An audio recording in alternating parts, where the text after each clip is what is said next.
Have you ever wondered if love is strong enough to turn a devil into a saint? Can a man who has built his empire on blood and fear truly wash his hands clean? Or does the past always come back to collect its debt?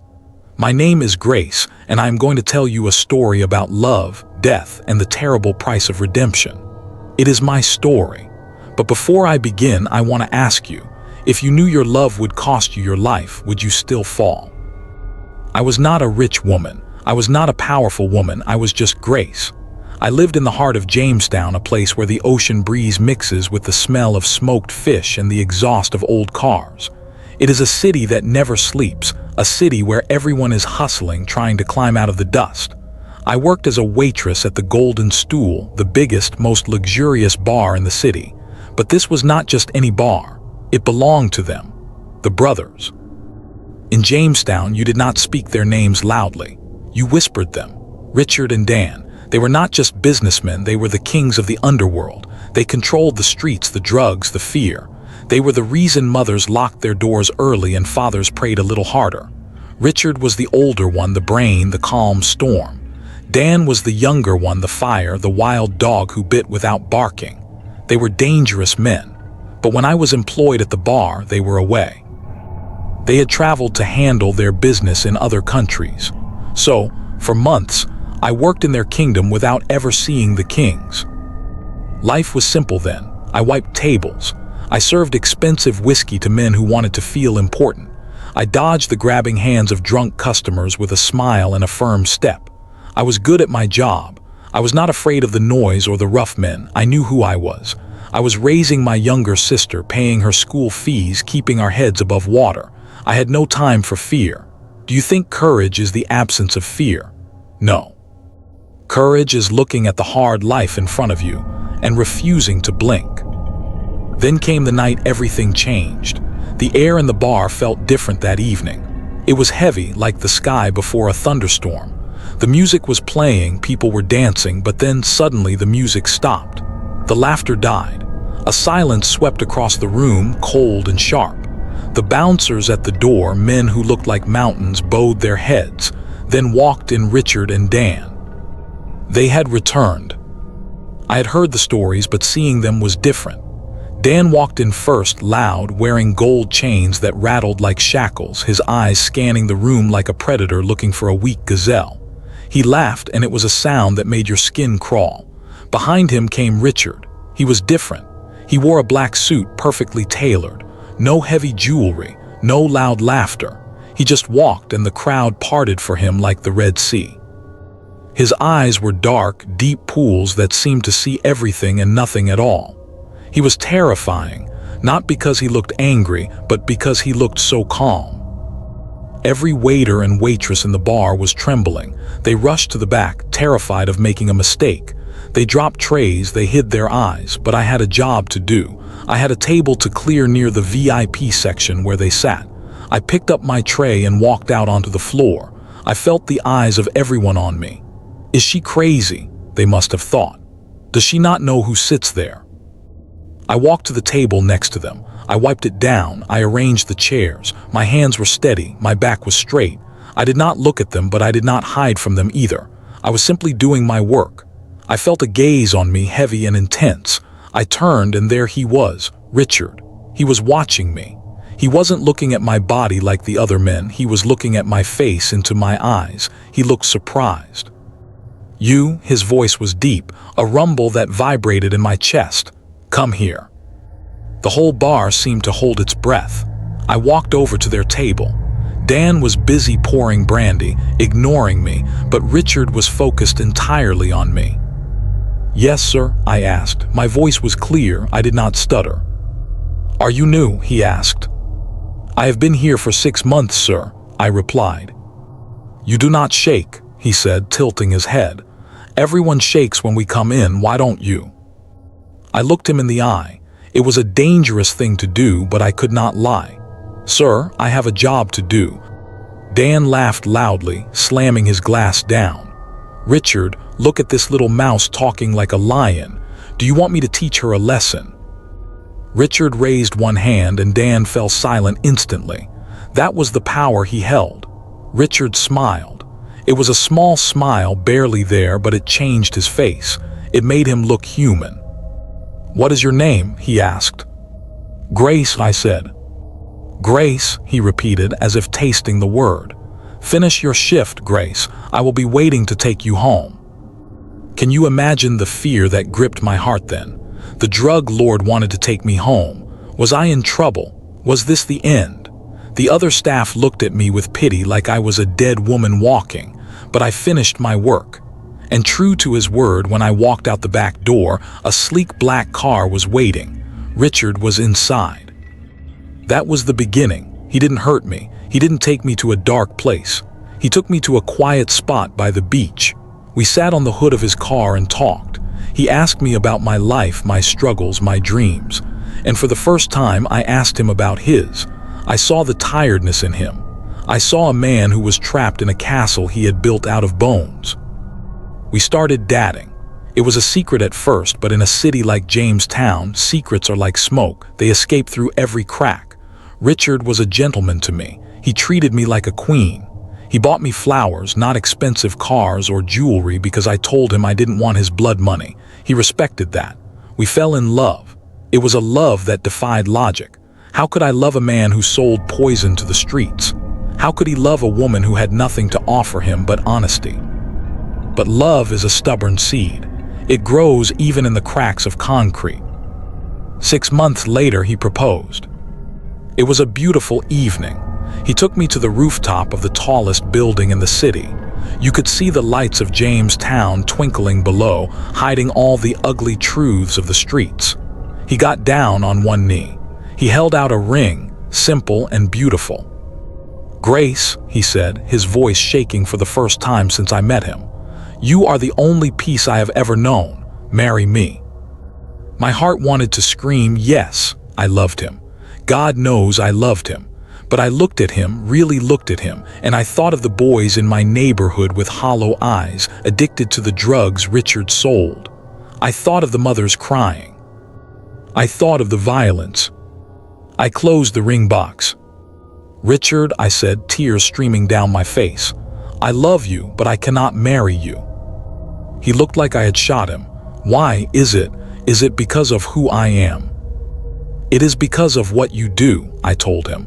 "I cannot build a home on the destruction of others. I cannot raise children with money that comes from death. If you want me, Richard, you have to choose. It is the drugs or it is me. You have to stop. We have to go away, far away, and live a clean life. Can you do that?" The silence that followed was long and painful. This was his life. This was his power. He was a king in this city. I was asking him to become a peasant. He stood up and walked to the edge of the roof. He looked out at his kingdom for a long time. Then he turned back to me. The darkness was gone from his eyes. "Okay," he said. "For you, Grace, I will do it. I am done." I hugged him and we cried together. We made a plan. He would sell everything. He would dismantle the business. We would take the money, donate most of it to charity to pay for the sins of the past, and keep just enough to buy a small farm in a faraway land. We would leave in 2 weeks. But happiness in our world is fragile. It is like glass. And there was someone who was holding a hammer. Dan. When Richard told his brother the plan, Dan went mad. I was not there, but Richard told me later. Dan screamed. He threw things. He called Richard a fool, a traitor. He blamed me. "That witch has confused you," Dan had shouted. "She is weak. She is making you weak. We are kings. You want to leave all this to go and dig in the dirt for a woman. I won't let you destroy us." Richard tried to calm him down. He told Dan he could take over if he wanted, or he could come with us. But Dan was eaten up by jealousy. He didn't just want the business, he wanted his brother. He felt I was stealing Richard away. He hated me with a black, burning hate. Those 2 weeks were tense. We packed quietly. Richard began selling off assets, closing deals, cutting ties. He was happier than I had ever seen him. He looked lighter. He talked about rearing goats, about planting vegetables. He smiled with his eyes. 2 days before we were supposed to leave, Richard was at a meeting, finalizing the sale of the bar. I was at my apartment, packing my few clothes. I was humming a song, thinking about our future. I heard a car skid to a stop outside. Loud music was blaring. My heart skipped a beat. I knew that sound. I looked out the window and saw Dan's red sports car. He stumbled out, a bottle of gin in his hand. He was drunk, wild. He was shouting my name. "Grace, come out, you thief, come out." I locked the door. My hands were shaking. I grabbed my phone to call Richard, but my fingers were clumsy with fear. Bam, bam, bam. He was pounding on the door. "You think you can take him? You think you can kill my empire?" "Dan, please go home," I shouted through the door. "Richard will be angry." "Richard is blind," he screamed. "But I can see, I can fix this." I heard the sound that stops your heart, the cocking of a gun. Click-clack. I ran towards the bedroom, trying to hide, but the door was wood, old and weak. He kicked it open with a crash that shook the walls. He stood there, swaying, his eyes red, the gun looking huge in his hand. "Please," I begged, raising my hands. "Dan, we are leaving. You will have everything. Don't do this." He looked at me, and for a second I saw hesitation. But then the demon of jealousy whispered in his ear. "If you are gone," he slurred, "he will come back to me. He will be a king again." "No, Dan, he loves me." The sound was louder than I expected. It filled the room. It filled my head. I felt a punch to my chest, a burning heat. I fell back. The ceiling started to spin. I couldn't breathe. I saw Dan standing there, the gun smoking, a look of horror suddenly replacing the anger on his face. He dropped the gun and ran. I lay on the floor. The cold was seeping in just like the Harmattan wind. I thought of Richard. I thought of the farm we would never see. I thought of the goats. I wanted to tell him I was sorry. I wanted to tell him not to be angry. The darkness came quickly. I cannot tell you what happened next with my own eyes, but spirits see everything. I saw Richard arrive. He found the door broken. He ran in, calling my name. "Grace, Grace." He found me. He fell to his knees, the sound he made. It was not a human sound. It was the howl of a wounded animal. He held my body, rocking back and forth, his expensive suit soaking up my blood. He cried until he had no tears left. Then the silence returned. But this time it was a dangerous silence. He knew. He didn't need to ask who did it. He knew his brother.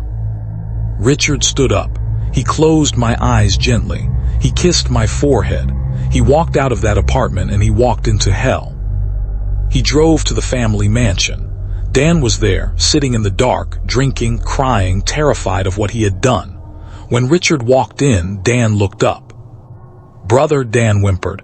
"It was a mistake. I was drunk. She was ruining us." Richard didn't speak. He didn't shout. He looked at the brother he had protected his whole life. The brother he had built an empire for, and he saw that I was right. The life they lived was a poison, and it had finally killed the only good thing they had. Richard pulled out his gun. "Richard, please, I am your blood," Dan screamed.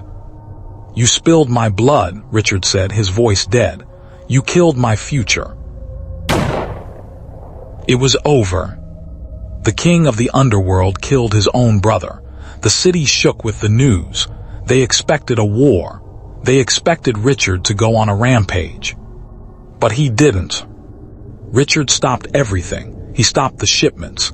He fired the soldiers. He sold the bars, the cars, the mansions, the gold. He took every naira, every dollar of that blood money. He didn't keep it. He walked into the orphanages of Jamestown. He walked into the hospitals that had no medicine. He gave it all away. He built schools. He paid for surgeries. He tried to wash the blood off the money by doing good. And then he vanished. People in Jamestown still tell the legend. They say he died. They say he went mad, but I know where he is. Far away across the ocean, in a land where the grass is green and the air is quiet, there is a small farm. There is a man there. His hands are rough from working the soil. He has a beard now, gray and thick. He wakes up before the sun. He feeds his goats. He tends to his vegetables. He lives alone in a small wooden house. There is no luxury there, only a simple bed, a table, and a picture on the wall, a picture of me. He speaks to no one. The neighbors think he is a mute, a sad man with a heavy past. They do not know he was once a king. They do not know he killed his own brother. Every evening when the sun sets, he sits on his porch. He looks at the sky. He talks to me. "I'm sorry, Grace," he whispers to the wind. "I'm sorry I didn't protect you." He swore never to marry. He swore never to love again. He believes he is cursed. He believes his love is a weapon that kills, so he punishes himself with loneliness. He lives a good life, a clean life, just like I asked, but he lives it without joy. So I ask you again, can love turn a devil into a saint? Yes. Richard is a good man now. He hurts no one. He helps everyone, but the price was my life and his heart. Sometimes when the wind blows through his farm, I touch his cheek. I try to tell him to forgive himself. I try to tell him that I don't blame him, but he cannot hear me. He only hears the gunshot. He only sees the blood. This is the story of Grace and Richard. A story of how a flower tried to grow in concrete and how it was crushed so that a tree could finally grow straight. Learn from us. Don't wait to change. Don't wait until tragedy forces you to be a better person. Love is precious. Protect it, because you never know when a knock on the door will end your story. Goodbye, and remember me. Now, I want to pause here and ask you watching this video. Do you think Richard did the right thing? If you were in his shoes, could you have forgiven your brother? Or is there some betrayal that is too deep for forgiveness? Let me know in the comments below. I hope you enjoyed this powerful story. Please share your thoughts and let us know what lessons you learned in the comment section. We'd love to hear from you. And guess what? Another inspiring and educative story is coming your way in just a few days. So make sure to subscribe to this channel and turn on your notification bell so you'll be the first to watch when it drops. If this story touched your heart, don't forget to like this video and share it with your friends and family. Thank you so much for watching. Stay inspired and God bless you.